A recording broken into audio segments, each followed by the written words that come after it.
everyone, welcome to another edition of Litigators Corner. And I have today with me Shannon Wilkinson, who is the founder and CEO of Reputation Communications. And Shannon, hi, thank you for coming today. Thank you for having me, Hillary. Shannon, I know that online reputation management is something that a lot of people only think about for celebrities or Fortune 500 companies, but it also applies to attorneys. And I know that you represent a broad array of clients, celebrities, Fortune 500 companies, as well as lawyers. But tell us about yourself and what you do. Thank you. I started Reputation Communications 12 years ago, and that was really the advent of the birth of the online reputation management industry. It started a couple of years before that, and it was very new to people. The fact that Google, you are who Google says that you are. That's really why this field originated. And the other reason I would say is because of Section 230, the law that frees platforms online from liability for anything that's published there. And what that means is that unlike the print media, anything can be said about a person or an organization on the internet, whether it's credible or factual or from a verified source. And as a result, online reputation management enables people to proactively take control of the conversation about them. Ideally, I have to say, unfortunately, we're rarely engaged at that point. We're engaged when people need to respond to an attack on their reputation, to possible defamation, to unfavorable reviews, or simply because they want a more polished and informative presence on the internet. And I know that a lot of attorneys think about it. It used to be that having anything could be construed as advertising was considered very tacky and very unbecoming for a lawyer.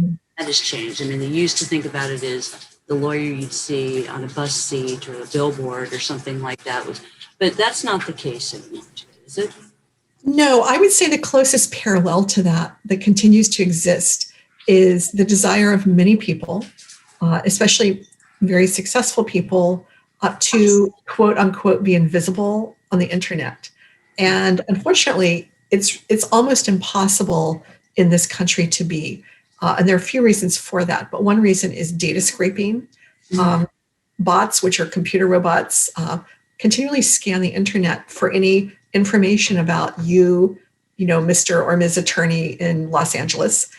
If your home address is not concealed, through an LLC or something, it might be republished on 25 databases. Any political contributions you make, any boats you buy, there's so many things like that are collected by, county courthouses just as a matter of, regulation. And unfortunately, what many people don't realize is it's almost always available to anyone on the internet. They can go to any people search database and buy that information about you for $10. So if you're an attorney, hopefully this won't put you in a risky position, depending on what sort of law you practice. But there are many reasons why everyday citizens, including attorneys, don't want their home phone numbers published online, don't want their personal addresses published online. And, so we've worked with law firms. They often approach us on behalf of their clients. And I'm also an expert reputation witness, which, law firms sort of find me. And so far I've been of use to the defendants in, I would say, pretty high profile defamatory lawsuits, defamation lawsuits. So we've worked with lawyers and law firms, and we also understand what their concerns are and what some of the reputation issues they have faced online. And often it's because of nothing they've done. They're respected citizens, they're respected attorneys. Mm-hmm. And tell me, I know that we're not only interested about what lawyers can do to maintain their online reputation management, but online defamation and online claims are a burgeoning area of the law. And I think we're also hearing about your work as an expert witness. So why don't we start with that?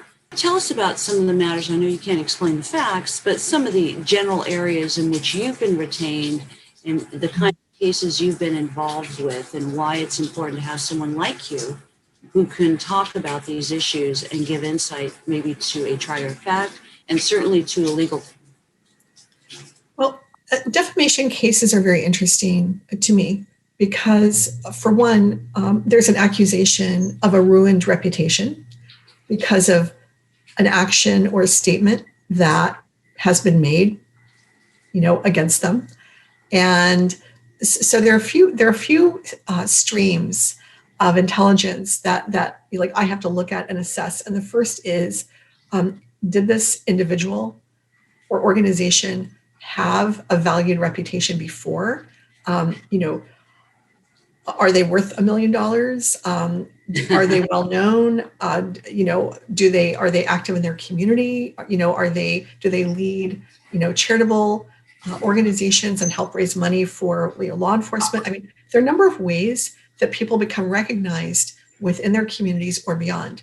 And so when it comes to defamation lawsuits, what I find interesting, having worked for the defendants, is that first, the question is, was this reputation ruined? And was it ruined by this entity? Number one. Number two, what is the value of that reputation? How do you assess that? How do you analyze it? And there are a few different ways that expert witnesses are doing this. I have my own way. I'm not going to, go into all the details, but that's one thing. And then the third item is, if indeed this reputation was ruined, what is the cost to repair it? And how do you actually do that? So it's very interesting. And I think the reason we're seeing an increasing number of defamation lawsuits against organizations, for example, media organizations, is because that is a way to fight perceived reputation damage, because there are not a lot of ways you can really fight that once again, because internet platforms, are free of liability and so forth. But defamation lawsuits against media organizations, people in the media, are certainly on the rise. And it's going to be very interesting to see how these play out in the courts. Shannon, I want to know, I know that when you're retained, most experts I've worked with, and I'm sure a lot of attorneys work with, say, get us involved sooner rather than later. Tell me about some of the things you would like to see when you're working with the legal team on a defamation matter. And is an online reputation work that you do separate and apart from your expert witness work, is that sometimes a part of your legal team's approach? Well, my work in online reputation management informs how I assess and value or put a price on reputation damage. So my first response to the rest of your question is, in an ideal world, I'm approached by a law firm who is not hiring me on a rush basis. These things take, to do expert witness work requires, obviously reviewing lots and lots of data, and then analyzing the data, analyzing the proposed damage, the proposed value of said reputation, that sort of thing, and then creating a rebuttal if someone's claiming reputation damage and I'm called to rebut that. There has to be a lot of data to explain why I'm drawing the conclusion I am. And so often when I'm approached by law firms, the first thing I do is usually sign an NDA and then say, may I have the name of the, entity, organization, individual that you're representing? Because I want to Google them, first of all, and get an insight into who or what they are and what their general reputation is. How credible are they? Number two, and then it's pretty easy for me to pretty quickly assess what a rebuttal approach is. And what I've suggested to firms that approach me is, they'll call, maybe on a Thursday, and I'll say, let me take a look at this.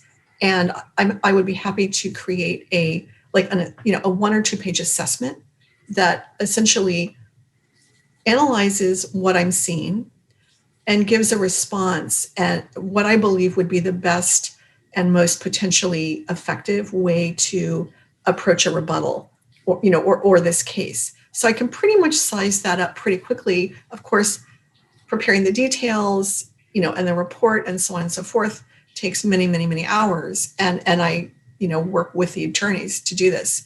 But it's pretty easy to quickly assess which way you think this is going to go or which way it should go and what the options are for the law firm and their client. And is an online campaign to sort of improve their media presence ever a part of that? I know that's sort of separate from your work as an expert. Do you often have additional recommendations? Say, for example, a law firm retains you and they say, we need to help us with an expert. There's been these publications. We think it could really damage or ruin our client's reputation. We need help. And then you look at this. Do you often go take it a step further and say, look, going forward, maybe you want to do this? That's a very good question. And that has not come up because typically when people have approached me to be an expert witness, they want to rebut the other side's expert witness. So we're evaluating evaluating the claim, the accusations, all of that. And most important is if someone's claiming that, let's just pull a figure out of the air. They're claiming $50 million of reputation has been done. That's what it will cost to repair said reputation. So my analysis is to, first of all, determine, all right, what are you going to spend $50 million on in online reputation management? If this is General Motors, you might be able to spend $20 million, but most of these cases are not that level. Therefore, I have not recommended online reputation management for clients, but what I have done is just say that we're facing that $50 million lawsuit. I do an assessment and say, they don't need $50 million, and here's why, but here's what they could do to improve the reputation. And, you can list very specific examples where on the internet, certainly there's reputation damage. And you can literally lay out a program or top 10 steps and say, all right, they could do these 10 things. And it would, on the open market in this industry, maybe it would cost $10,000, and it would take 6 months, maybe a year, maybe it would cost a little bit more. But this is what can be done in that case. Therefore, we've potentially lowered the $50 million claim to maybe $10,000 or $20,000. But aside from that, I have not recommended online reputation repair for clients of the firms that engage me. Maybe it will come up in the future, but not yet. And I know because online defamation is such a growing area, there is a growing need for experts, but I know there aren't too many of them just yet. So you're in a very elite group, at least currently. Yeah, there really are not. First of all, the industry is relatively new. If you consider a decade still a new industry, and the internet use is still fairly, it hasn't been around for 50 years, and so there are different types of firms. Some firms are, shall we say, they might focus on more technical ways to, repair reputation or some sort of like oblique steps to take that are really difficult to understand, but I feel if they work great, then other types of firms, as my firm does, we use a combination of publishing new content online that is appropriate for a client, whether it's an individual or an organization. And, it might be any number of things. It might be thought leadership articles or websites or blogs or, podcasts or videos. But once you have that new material online, you need to use search engine optimization, which is essentially an online toolkit for getting that new material to the first page of Google. So it lowers the, inaccurate information or the defamatory information or whatever it is that you don't want to be there. And it has to be done in a way that Google sort of approves. If I had a client once and he said, yeah, I spoke with another firm and they said they were just going to throw a lot of information about me on the internet and see what stuck. but I have a brand and I don't want just anything about me on the internet. So there are different approaches to this. And, we work on a content-based approach. There are other approaches. And I have to say, they can be perfectly valid and appropriate for someone or some organization.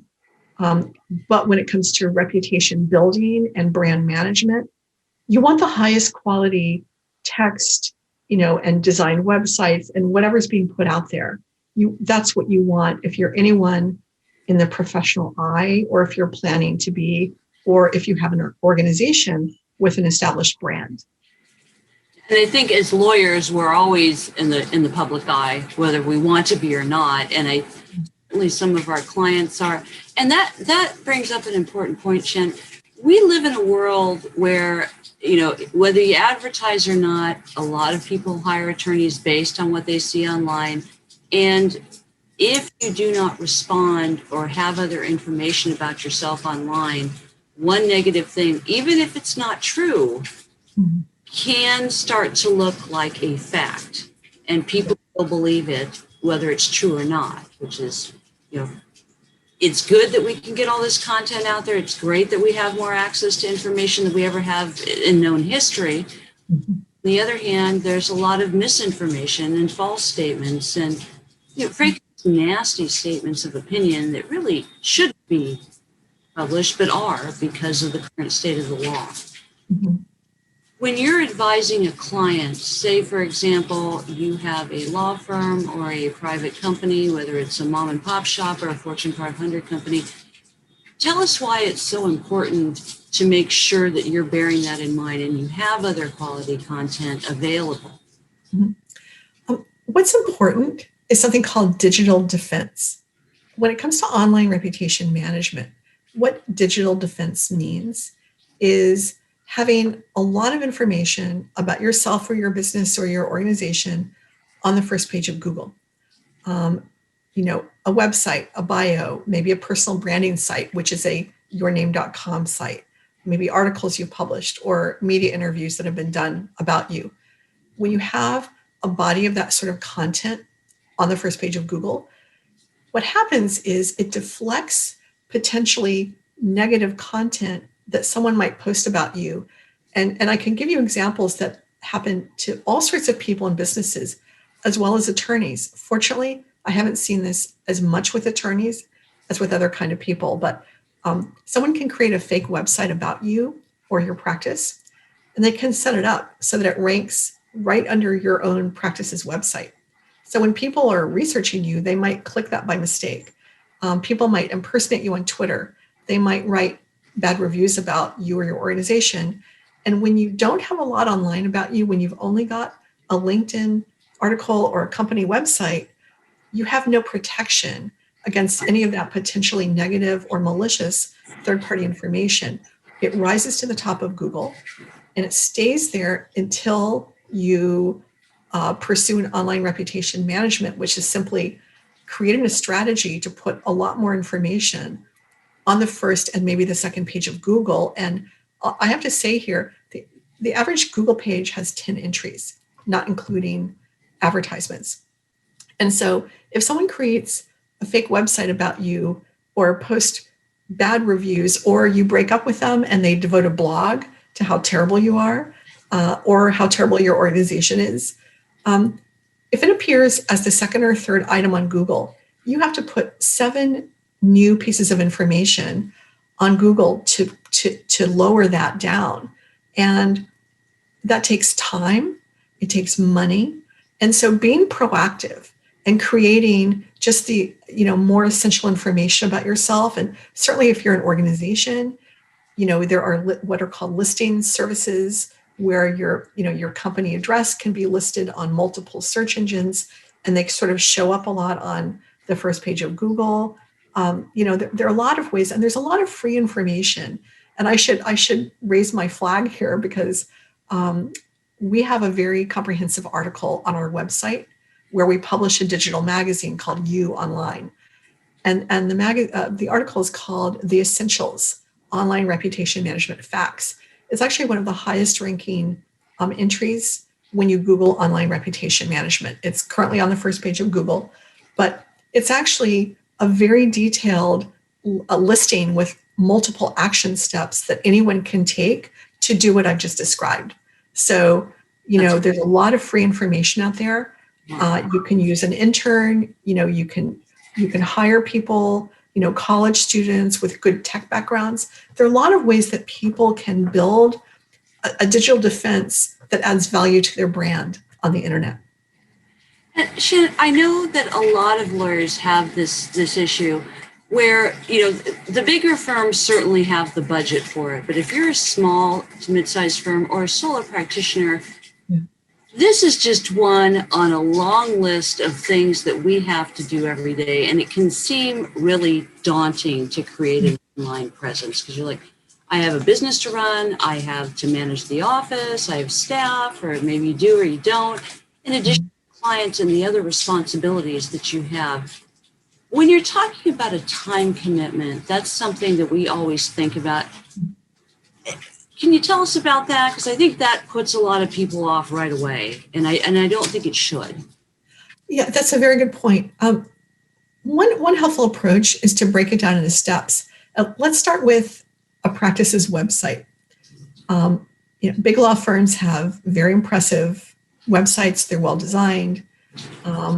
Often smaller practices or solo practices have what I would call a very rudimentary web presence. And so the first recommendation I have for law firms and solo practitioners is to look at, there's a site called squarespace.com. It's the leading source of website templates and hosting. It costs about $144 a year. And it not only has the latest technology and security, but what it does is it has ready to build templates for legal practices, for medical practices. If you're an artist and you want a portfolio, if you're a dental, practice, they have very, very well designed templates that you can literally buy out of the box. And you need someone with rudimentary IT skills to create your website. So my first recommendation for attorneys and law firms is if your website looks like it was built like in 1990, which I've seen a number that do, please go to Squarespace and find someone to update your company website, even if you're a solo practitioner, because it's going to shape the perception that people have of you, whether they are prospects or investors or partners or media. Journalists are always researching attorneys to source for commentary on, articles they're preparing or TV programs. And so that's the first thing. The second thing that a lot of lawyers we've worked with do, and they do it quite well, is they write articles that kind of showcase their area of expertise. Now, often it will have a byline of a partner and an associate, but from what I can tell, the associates do most of the writing. But these can then be published. They can be submitted to law journals. They can be published on a website. They can be published on medium.com, which is an open source blogging platform that's used by a lot of people who are really smart and respected. And I can just give you one example. When Jeff Bezos, the founder of Amazon, had a personal issue in the news a year or two ago, it was a little bit crisis scandal kind of a thing. He just went to Medium and he published a letter, for like the world. And it basically said, it is embarrassing to have to, confront this, that my personal text to someone I love became public. But here we are, they're out there. And he wrote his response and what he thought about that. And it was actually in response to a National Enquirer sort of tell-all about all this private information. And it was just really well done. Like, he probably used a PR person to help him shape that.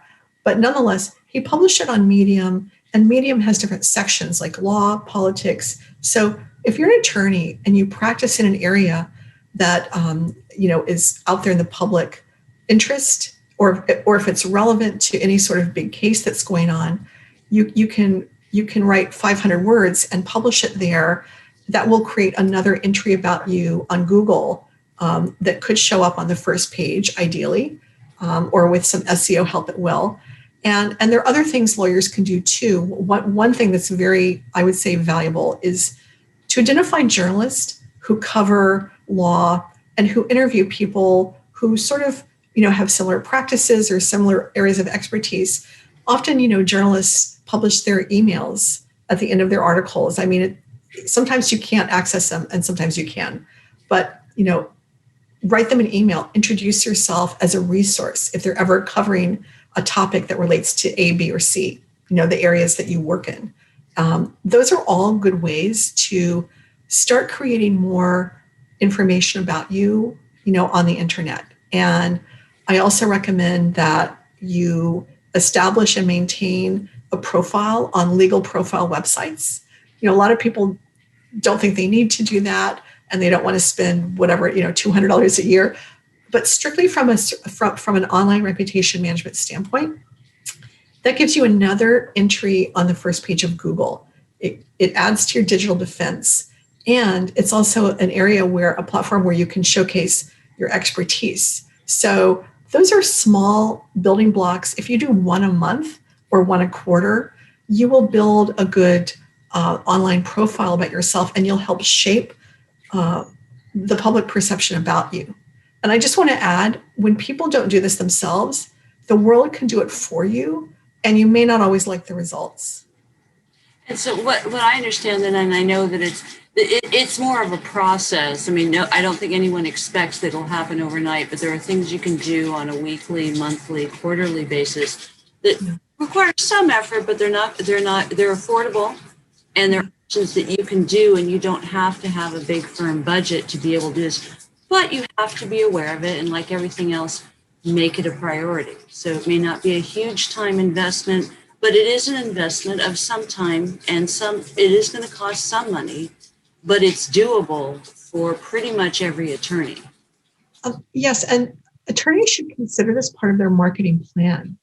The great thing about the internet is that compared to advertising or hiring PR people, it's free a lot of the time, or it's relatively low cost compared to publishing an article, like paying to have an article published somewhere, that sort of thing, which is very common. It's really a matter of kind of getting yourself out there more. And there's so many people out there with so many skills that can help you if you're an attorney. I always go back to, college, like somebody in a master's program at college who's a communications specialist. They have outstanding skills. They can bring so much to the table. Someone like that can be put on a monthly retainer or work on a project basis, and they can really help you a lot. These days, of course, so many attorneys and law firms get all of their business through word of mouth, but increasingly people are searching on the internet. And I would like to give an example. We, as I mentioned before, my company publishes a digital magazine called You Online, and we try to write, we try to publish helpful articles and blog posts that really will educate readers about what they need to know about managing their online presence.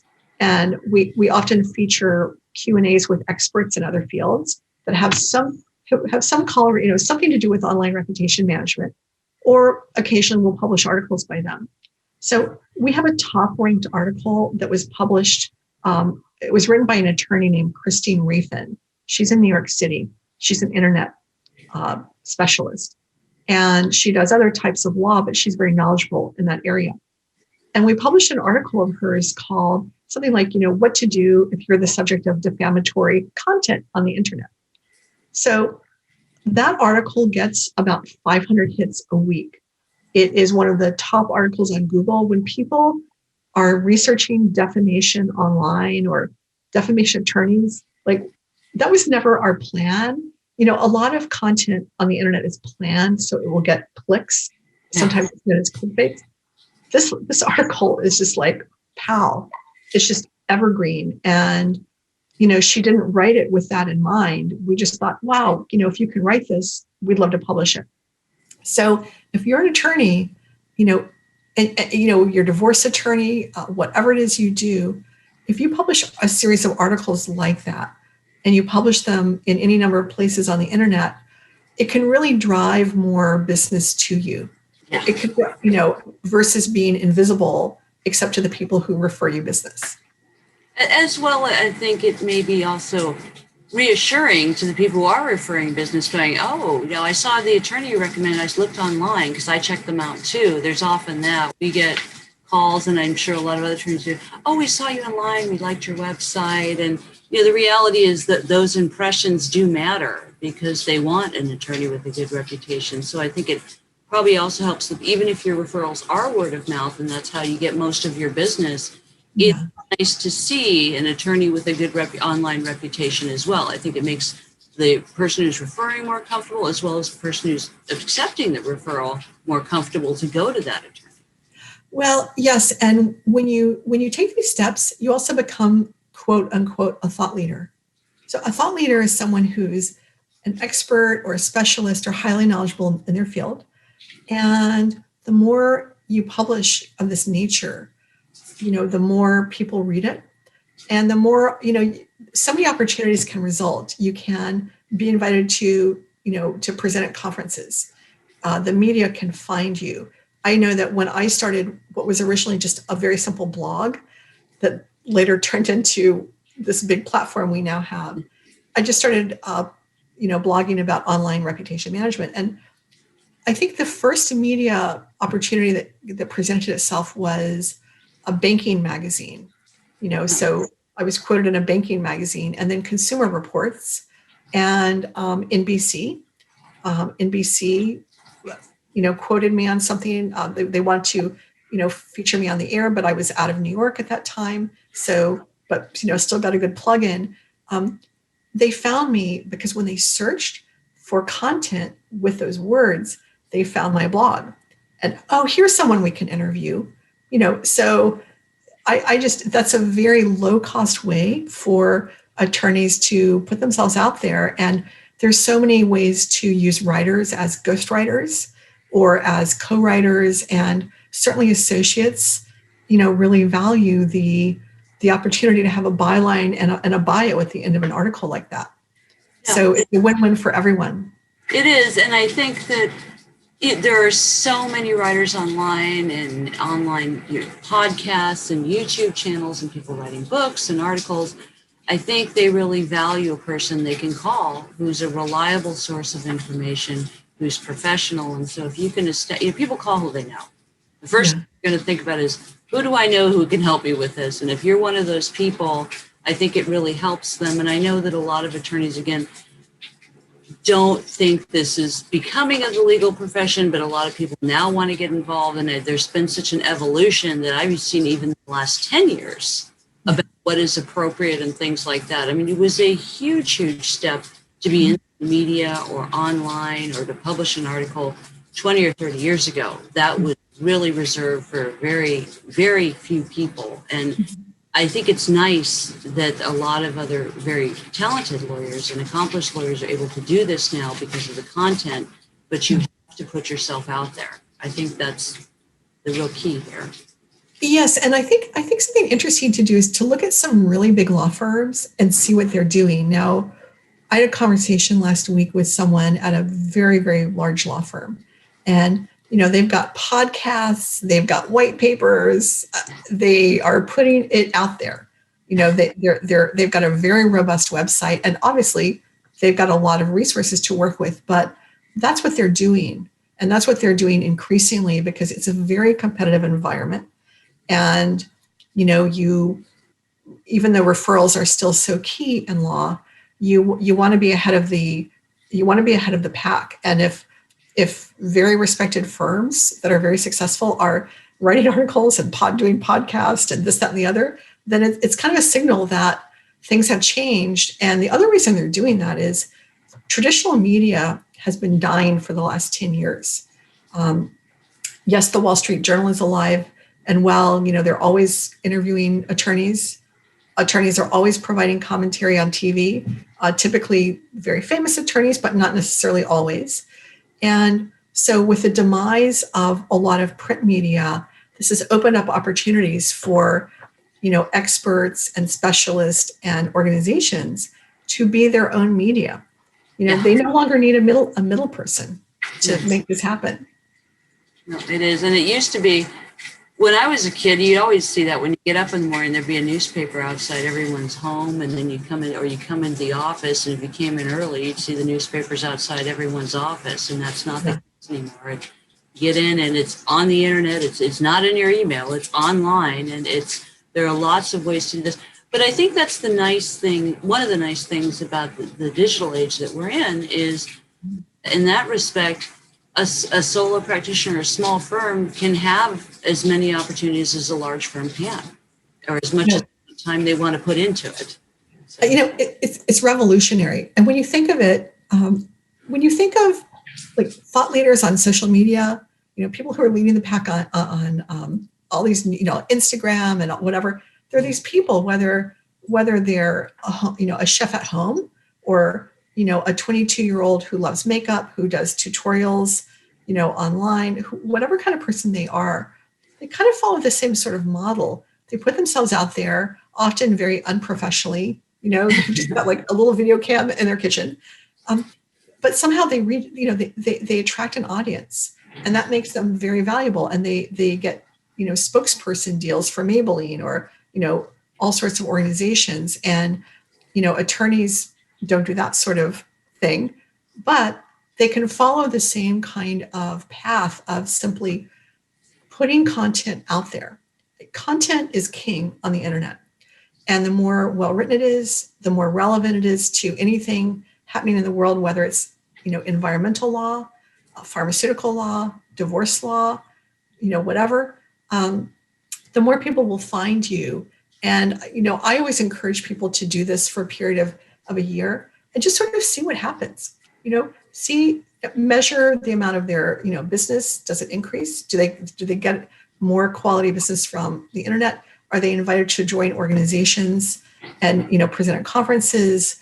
And, do they get media invitations? Usually a lot of positive things happen, and they make it worthwhile. And back to online reputation management, you've also expanded your reputation reach and your credibility on the internet.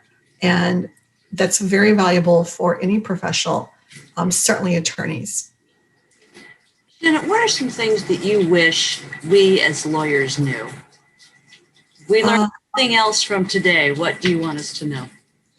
I wish you would know how important it is to claim the top social media handles in your name, and also your name.com.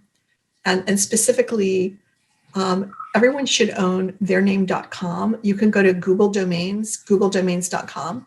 And if your name is available as a .com, you can buy it for $12 a year, and take it off the market. Or you can do, if your name is John Smith and your middle initial is T, you can reserve johntsmith.com or johnsmithesq.com.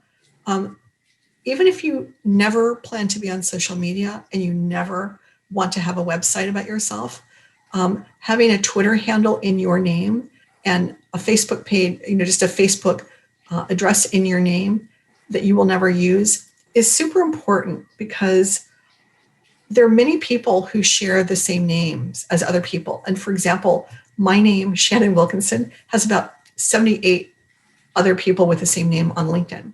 So many people don't realize that there might be like 100 other people with your name. And if that person has a history of DUIs or is a burlesque performer in New Orleans or whatever, sometimes people can actually mistake you for them. And so I always recommend people, there's a site called Knowem, KNOWEM.com. It's a site where you can go in and you can see what social media platforms your name is available in, as a Twitter handle, as all sorts of handles, just on the top 25 social outlets. And, you can lock that down. You can reserve those, whatever ones are available, for like $74. And it's something worth doing just to protect your name in that way, because what the average person, fortunately or unfortunately, isn't aware of, including attorneys, is that there are people out there who will sometimes become obsessed with you if they lose a case to you, or any number of reasons. And they will pretend to be you online, tweet saying embarrassing things about you or what seem to be from you. They can create fake websites about you. They can create blogs about their intimate relationship with you. And I mean, I've seen people who had been laid off from a company and were still blogging a year later, like every third day, about the internal workings of that company. So just be aware that fortunately it's not the majority of people who do that, but it can happen. And from our viewpoint, we've seen that happen when an employee is dismissed or a romantic relationship is severed. We've seen it when sometimes prior to a divorce being initiated, if one of the spouses kind of realizes that, okay, I think a divorce is about to happen. Sometimes the other person will create a blog with the goal of really harming the other person's reputation, maybe for all sorts of different reasons. They might be financial or who knows why, in retribution. So just be aware that those things happen. And also, if you're an attorney, you may well have clients who are facing these types of things. And very often, we've certainly worked with a number of clients who they turn to their attorney when they want help in this sort of situation. And they're not just going to go online and find a firm like mine. They want to be a little bit more discreet, and they want to really understand, who's safe, who's good, how does this work? They will go through their attorneys. And so I think it's helpful for attorneys just to understand not only what risks and opportunities they face, but what risks and opportunities their clients may face in terms of potential reputation damage or opportunities or protection. And Shannon, I think those are all excellent points. There is the issue, which is we, particularly as litigators or even transactional lawyers, there is always the concern, is there going to be that one crazy that I won a case against or felt I didn't defend them properly, who is going to find out where I live and show up with a gun and things like that. But there's also the online aspect of it.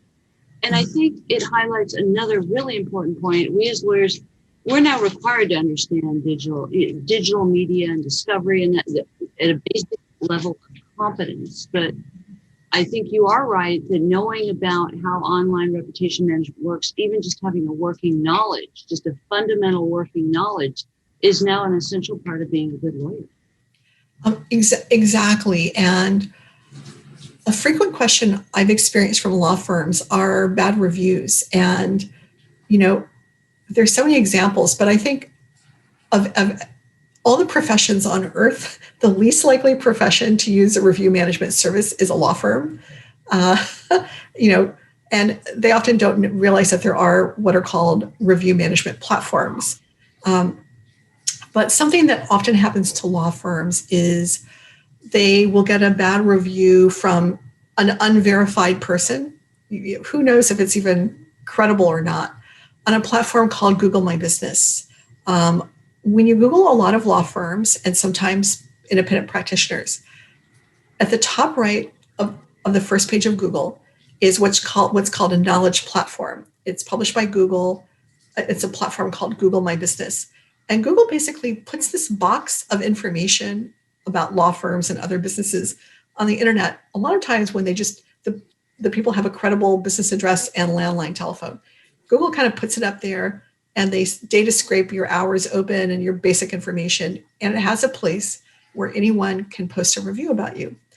And most people don't even know what this obscure platform is. Well, it's not obscure because that's where it appears. Yeah.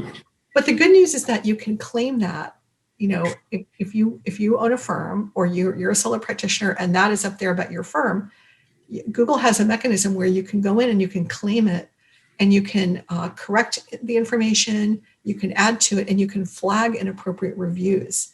Now, I don't know what Google's track record is in responding or removing dubious reviews or inappropriate reviews, but sometimes people will just go on and rant if, for example, maybe a law firm has started representing a political organization or individual, that's, half the world loves them and the other half doesn't like them. Sometimes in an instance like that, a member of the world that doesn't like that organization or party will go on and just leave a bad review that's not from a verified source. And so law firms encounter this and generally don't realize that you can go on and manage those platforms. The ideal solution is to be proactive and have someone in your office proactively invite clients to provide what's known as feedback. You can't necessarily ask for a review, but there are ways that are approved in legal marketing. There are ways you can invite your clientele to provide you feedback, and they can provide their feedback on platforms like that. A review management platform we recommend to people often is called Birdeye, BIRDEYE.com. And, they handle review management. They provide platforms for all sorts of companies, medical practices, legal practices, restaurants, to, elicit feedback from their clients. And basically, if it's positive feedback, they can then invite the person to post it on the platform I just mentioned or any number of platforms. And the beauty of this is that you create a lot of legitimate positive commentary on review platforms, and it really counterbalances the one or two inevitable negative reviews or fake negative reviews. And this is very important to know because statistics show that happy and satisfied clients and customers generally don't take the time to post reviews. Only, unhappy clients do, and sometimes the fake ones as well. So that's something super important for attorneys to be aware of, just to know that these platforms exist. The last time I checked, a platform like that ran about $200 a year as a subscription. And, they come with a dashboard. Anyone in an office can manage it. And, they have very good tutorials and very good customer service people to help you manage it. Very affordable, very doable. And I think, Shannon, thank you so much for being here today. And I know that in our conversations, I've learned a lot. And I also know that I hope our viewers learn from today and their takeaway here is online reputation management is not just for the very large firms and those who are very committed to being online. It applies to all of us as lawyers. We can really benefit from having these available to us. Exactly. Thank you so much. It's been a pleasure.